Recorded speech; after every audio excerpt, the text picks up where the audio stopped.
చాలా మంది సర్జరీ తర్వాత ఎలా ఉంది అని అడుగుతూ ఉంటారు కదా. సో యాక్చువల్ సిచ్యువేషన్ ఎలా ఉంది అంటే, సర్జరీ అయిన 6 days కి మళ్ళీ వాటర్ లాగా ఒక డిశ్చార్జ్ అయితే నాకు వచ్చింది. ఆల్రెడీ అది కూడా నేను రికార్డ్ చేశాను. కాకపోతే ఏంటంటే 6 days లో ఇలా రావడం అనేది కొందరిలో అక్కడక్కడ జరగచ్చు అని నేను యూట్యూబ్ లో చూసాను. డాక్టర్ గారు అయితే నేను చెప్పగానే షాక్ అయ్యారు. ఇలా స్టిచెస్ ఉండగా లిక్విడ్ అలా లీక్ అవడం అన్నది ఎక్కడ ఎవరి కేసులోనూ చూడలేదనేసి అన్నారు. సో దానికి వచ్చేసరికి యాంటీబయోటిక్స్ వాడాం, 3 days వాడాం. చాలా పవర్ఫుల్ యాంటీబయోటిక్స్ వాడిన తర్వాత ఇంజెక్షన్స్ చేయించాము. హాస్పిటల్కి వచ్చి చేయించుకునేదాన్ని. ఒక్కొక్కటి పెద్ద పెద్ద ఇంజెక్షన్స్ అవన్నీ చేయించిన తర్వాత కొన్ని రోజులకి మొత్తం మీద అది ఆగింది. ఆగిన తర్వాత అమ్మయ్య అయిపోయిందిరా బాబు, క్లోజ్ అయిపోయింది మొత్తం కంప్లీట్ గా. అంతా హీల్ అయిపోయినట్టు అయిపోయింది, మొత్తం క్లోజ్ అయిపోయింది, అంతా బానే ఉంది అని అనుకున్నాం. అనుకున్న తర్వాత కరెక్ట్ గా 1 month కి మళ్ళీ సేమ్ ప్రాబ్లం మళ్ళీ స్టార్ట్ అయింది అనమాట. సో ఫస్ట్ ఒక సైడ్ నుండి వచ్చింది, అంటే లెఫ్ట్ సైడ్ నుండి లీకేజ్ అన్నది ముందు నుండి ఉంది ప్రాబ్లమ్. ఈసారి లెఫ్ట్ తో పాటు సెంటర్ కూడా వచ్చింది అనమాట. సెంటర్ కూడా ఏంటంటే సెంటర్ స్విచ్ దగ్గర నుండి కూడా లీక్ అవడం అయితే స్టార్ట్ అయింది అనమాట. స్టార్ట్ అయ్యి ముందు ఎక్కడ కూడా ఒక కన్నం ఉన్నట్టు నాకు కనిపించకుండా మొత్తం స్కిన్ అంతా హీల్ అయిపోయింది. తర్వాత ఏమైందంటే ఏముంది, ఇసుకతో ఒక గుడిలో మనం కట్టుకుని ఏదైనా పొల్లతో ఒక కన్నం పెట్టామనుకోండి, లోపల వరకు ఎలా కనిపిస్తుంది అలాగా నా స్కిన్ లేయర్స్ లోపల నుండి ఒక కన్నం పడి లోపల వరకు కనిపించడం స్టార్ట్ అయింది. అది ఎప్పుడైతే చూసానో చాలా లోతుగా, అది ఎప్పుడైతే చూసానో నాకు లిటరల్లీ చాలా భయంగా అనిపించింది. ఇంత కన్నం వచ్చింది. ఫస్ట్ లెఫ్ట్ సైడ్ కనిపించింది. సో అది మళ్ళీ ఏమైందంటే మళ్ళీ లీకేజ్ మళ్ళీ స్టార్ట్ అయింది. మళ్ళీ వాటర్, మళ్ళీ యాంటీబయోటిక్స్ మళ్ళీ కలిసాము, మళ్ళీ యాంటీబయోటిక్స్ యూజ్ చేసాము. అసలు ఎందుకు ఇలా అయింది అన్నది మాకైతే తెలియట్లేదు. ఎవరి కేసులో కూడా నేను చూడలేదు అనేసి అన్నారు. ఆ తర్వాత కొంచెం హీల్ అయినట్టు అయింది. మళ్ళీ హీల్ అయ్యి మళ్ళీ గ్యాప్ తీసుకుని మళ్ళీ పస్లా స్టార్ట్ అయింది. చీమ్ పట్టినట్టు అనమాట. థిక్ ఫ్లూయిడ్ అలా ముందు ఎలా వచ్చేదంటే వాటర్ కింద వచ్చినప్పుడు బడబడా ఏదో ట్యాప్ ఇప్పితే వచ్చినట్టు కూడా వచ్చేసేది, ఆగేది, వచ్చేది, ఆగేది. తర్వాత ఈ చీము స్టార్ట్ అయిన తర్వాత సిచ్యువేషన్ ఇంకా దారుణంగా ఉంది. నాకు సడన్ గా నొప్పి రావడము అండ్ ఇదేంటి ఫీవర్. ఒక నైట్ లో ఓవర్ నైట్ చాలా చలి జ్వరం అనమాట. అప్పటికప్పుడే గజగజ వణికిసాను. ఎంతలా అంటే ఎప్పుడు నాకు నా లైఫ్ లో నేను చలి జ్వరం అలాంటిది ఎక్స్పీరియన్స్ చేయలేదు. చేత్తో టాబ్లెట్ పట్టుకోవడానికి గ్లాస్ కూడా నాకు చెయ్యి వణికేసింది అనమాట. అంతలా ముందు చలి వేసేసింది. అండ్ ఆ తర్వాత టాబ్లెట్ వేసుకున్న 2 hours అనుకుంటా మార్నింగ్ మొత్తం బాడీ అంతా చల్లబడిపోయింది. ఏంటి ఎందుకు ఎలా అవుతుందని మళ్ళీ హాస్పిటల్కి వెళ్ళి మాట్లాడితే అప్పుడు చెప్పిన విషయం ఏంటంటే, ఇంతకు ముందు డెలివరీకి ఇప్పటికి బాడీలో చాలా చేంజెస్ వచ్చినాయి. ఫ్యాట్ లెవెల్ ఎక్కువ ఉండడం వల్ల ఒక సూచర్ మెటీరియల్ అనేది యూజ్ చేసి ఫ్యాట్ లేయర్ ని బౌండ్ చేసాము అని చెప్పేసి చెప్పారనమాట.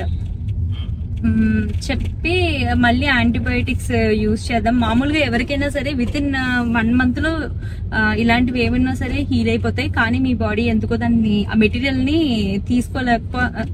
ఇదేంటి యాక్సెప్ట్ చేయకుండా రిజెక్ట్ చేస్తుంది. దాని రిజల్టే ఇలాగా పస్ కింద రావడం ఏదైనా సరే జరుగుతుందని చెప్పేసి అన్నారనమాట. సో అని ఇంకా ఏదైతే కన్నం పడిందో దాన్ని ఇంకా పెద్ద చేశారనమాట కొంచెం.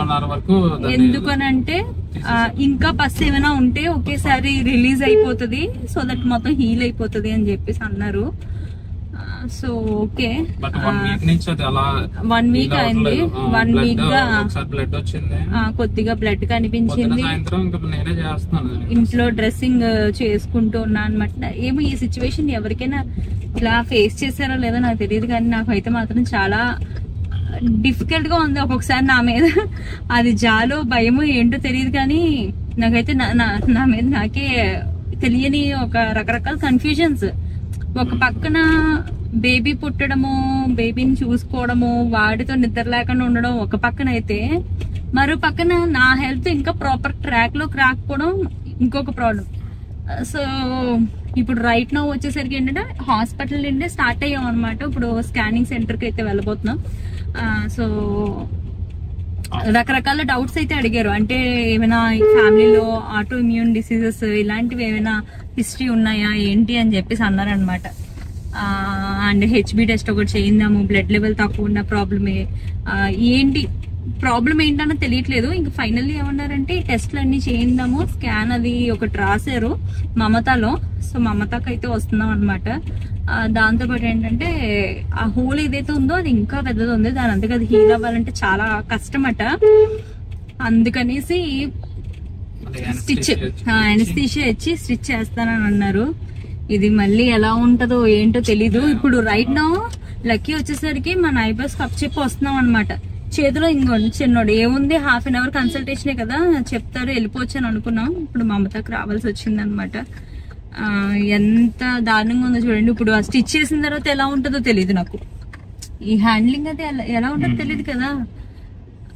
నిజంగా ఇలాంటి సిచ్యువేషన్ మాత్రం ఎవరికి రాకూడదని అయితే నేను కోరుకుంటున్నాను అనమాట. చాలా మంది అడుగుతున్నారు మీకు ఎలా ఉంది అని. ఎలా అంటే పైన పటారం లోటారం లాగా పైకి ఇలా కనిపిస్తున్నా లోపల చాలా దారుణమైన సిచ్యువేషన్స్ అయితే ఫేస్ చేస్తున్నాం అనమాట. సో ఏం చేస్తాం చెప్పండి, ఇది సిచ్యువేషన్. చూద్దాం. మమతాలో ఇందుకి ఏంటంటే ఒక స్కాన్ రాశారు అండ్ ఆ పస్ వచ్చేసరికి బయటికి శాంపిల్ కింద తీసి టెస్ట్ చేయిస్తానని చెప్పేసి అన్నారు అనమాట. మాతో పాటు ఇంకెవరూ లేరు, మేమిద్దరమే, మా బుడ్డోడు. అండ్ దాంతోపాటు హెచ్బి టెస్ట్ ఏదో ఇంకొకటి రాశారు. అవన్నీ ఇదిగోండి, ఎక్కడ పేపర్ ఇదిగోండి మమతది. ఇప్పుడు మమతకు వచ్చామన్నమాట. ఎందుకు ఇదంతా రికార్డ్ చేస్తే బెటర్ ఏమో అని అనిపించింది. ముందు కొన్ని రికార్డ్ చేసి కొన్ని వదిలేసాను. బట్ ఎందుకో ఎవరికైనా హెల్ప్ అవ్వచ్చు, ఎవరికైనా. నాకు వెతుకుతుంటే ఇలాంటివి ఎవరికైనా ఉన్నాయో లేవో నాకు ట్రేస్ అవ్వట్లేదు. బట్ నాకున్న సిచ్యువేషన్ ఎవరికైనా ఉండి వాళ్ళు వెతుకుతున్నట్టయితే దీనికి ఏమైనా సొల్యూషన్ వాళ్ళకి దొరుకుతుందేమో అని రికార్డ్ చేస్తున్నాను అనమాట. నా మొబైల్ కూడా మర్చిపోయాను, వీరు గారి మొబైల్లో రికార్డ్ చేసుకుంటున్నాను.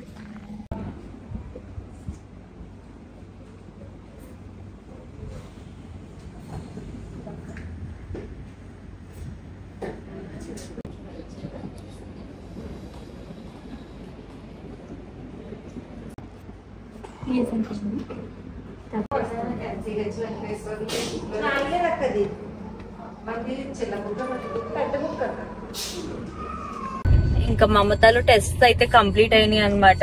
ఏదో మా ఊరు కొంచెం ఊరుకున్నాడు కాబట్టి సరిపోయింది, కానీ లేకపోతే టాప్ లేచిపోతున్నాం.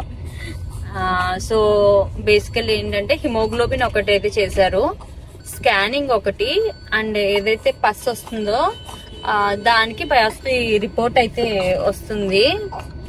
అండ్ స్కానింగ్ అయితే చాలా సేపే అయిందనమాట. అంటే ఇంతకుముందు ఎప్పుడు అలా చేయలేదు. మొత్తం లోవర్ అబ్డామినల్ రీజన్ అంతా కూడా స్కాన్ చేశారనమాట. స్కాన్ లో కూడా విజిబుల్ గా హోల్స్ లాంటివి కనిపించినాయి. ఎప్పుడు నేను కూడా అలా చూడలేదు. లైక్ నేను 2 holes అని చెప్పాను కదా ఇందాక. ఇది రిపోర్ట్ చూస్తున్నప్పుడు స్కాన్ చేస్తున్నప్పుడు 2 కాదు 3 holes వచ్చినాయి అనమాట. లెఫ్ట్ సైడ్ ఒకటి పైకి హీల్ అయిపోయింది, కింద నుండి ఇంకా హోల్ ఉన్నట్టు అయితే తెలుస్తుంది. మధ్యలో ఇంకొకటి ఉంది, రైట్ సైడ్ కి పెద్దగా ఉన్నది ఒకటి అయితే ఉంది. సో ఒకరు కాదు 4-5 వచ్చి మీరు గారు డిస్కస్ చేసుకుంటే నాకు ఎంత భయం వేసిందో. 4-5 వచ్చి డిస్కషన్ అనమాట. నాకు ఇంకా ఇవో ఎవరికి లేనిది ఏదో నాకు ఏదో అయిపోయిందేమో అని అనిపించింది. సో అడిగాను నేను, వాళ్ళే అంటే వాళ్ళు డిస్కస్ చేసుకుంటున్నారు అనమాట. వాళ్ళే ఇలా 3 holes ఉన్నాయి, ఏంటి మీకు ఏమైనా డయాబెటిక్స్ హిస్టరీ ఏమైనా ఉందా అని చెప్పేసి అన్నారు. ఇప్పటికి చాలా సార్లు టెస్ట్ చేశారు. డయాబెటిక్స్ ఎప్పుడు కూడా లెవెల్ ఎలా వస్తుంది, నాకు చాలా కంట్రోల్ లో ఉంటది అనమాట. అంటే నార్మల్ ఒక 140 రేంజ్ అయితే నాది 100, 90, 110 ఈజ్ మ్యాక్స్ అనమాట. అలా ఉంటుంది తప్ప ఇప్పుడు డయాబెటీస్ అయితే నాకు లెవెల్ పెరగలేదు. అండ్ ఇంకొకటి ఏం అడిగారంటే సి సెక్షన్ అయ్యింది కదా, ఆ సి సెక్షన్ వచ్చేసరికి ఎలాగా జిప్పా లేకపోతే ఆపరేషన్ అని అడిగారు. జిప్ అని చెప్పాను, అలా ఒకటే ఎక్స్ప్రెషన్, అది మ్యాటర్. స్టిచెస్ వదిలేసి ఉంటాయి అని వాళ్ళు డిస్కస్ చేసుకుంటున్నారా? వాళ్ళు డిస్కస్ చేసుకుంటున్నారు అనమాట. మరి ఈ డాక్టర్ గారికి మరి తెలిసి ఉండి చెప్పట్లేదా లేకపోతే తెలియక చెప్పట్లేదని మనకు తెలియట్లేదా? మనకు తెలియదు. మరి ఒంట్లో ఆయిల్ చేంజ్ చేయండి, ఫుడ్ మార్చండి, ఇలా డైట్ మార్చండి అని చెప్తున్నారు కదా. లేదు, మనం యాక్చువల్ గా సెకండ్ ఒపీనియన్ కి వెళ్ళడం అనేది బెటర్ మాట. మనం ఎన్నాలో లేట్ చేయడం అనేది చాలా తప్పు. మనం ఇప్పుడు ఎలాగో రిపోర్ట్స్ రాబోతున్నాయి కదా కంప్లీట్ గా హాస్పిటల్.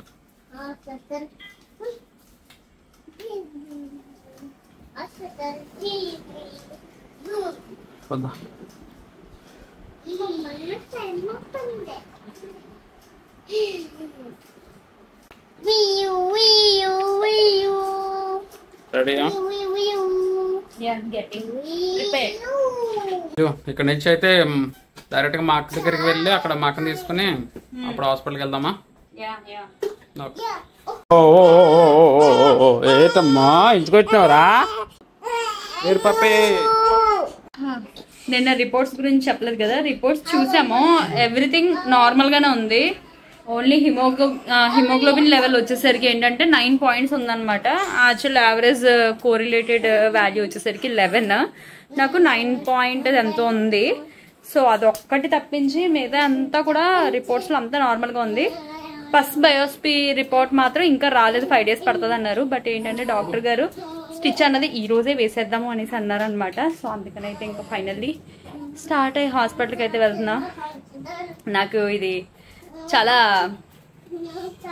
ఒక రకమైన టెన్షన్లో ఉంది. అంటే ఎలా ఉంటుంది ఏంటన్నది తెలియదు కదా, ఈ స్టిచ్ వేయడం అంటే ప్రాసెస్ అంతా అయిపోయింది ఇంకా డెలివరీతో అని అనుకున్నది కాస్త మళ్ళీ హాస్పిటల్ చుట్టూలో తిరుగుతూనే ఉన్నాం.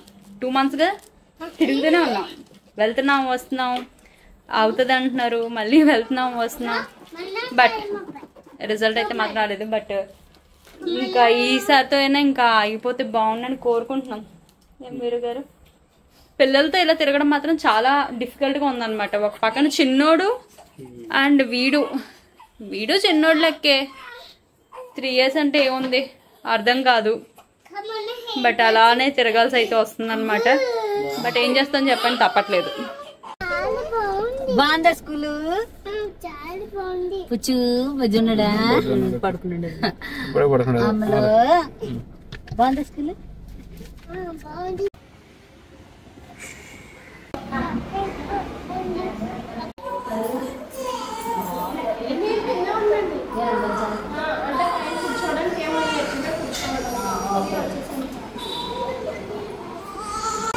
కాదు, అది దెబ్బ తగిలితే కుట్లేస్తారు కదా, అలాగేనా లేకపోతే ఇంకా లోన్ నుంచి ఏమైనా వేస్తారా? లక్కీ అమ్మ ఆపరేషన్ చేయించుకుని వచ్చేస్తుంది. ఓకేనా? వస్తుంది అమ్మ, ఆగరా లక్కీ, అమ్మ వస్తుంది. అమ్మ పైకి వెళ్ళింది కదా, వచ్చేస్తుంది. ఓకేనా? అయిపోయిందా? పెయిన్ ఏమైనా వచ్చిందా? కాదా, నీకు ఏమైనా ఉందో? తిమ్మిరిలో ఉంది ఇప్పుడు అక్కడ. ఎంత? ఎన్ని గుట్లు పట్టాయి?